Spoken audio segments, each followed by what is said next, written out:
માનનીય એચએમ સાહેબ અને ડીજી સાહેબના ગુજરાતભરમાં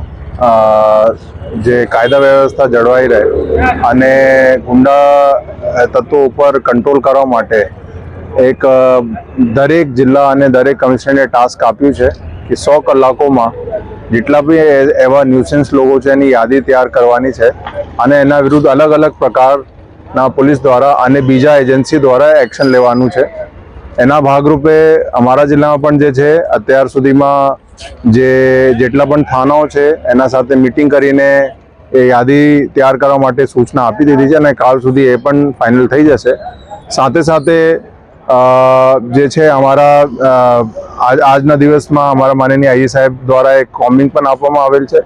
જેમાં અત્યાર સુધીમાં ટોટલ 30થી ઉપર જેટલા વાહનો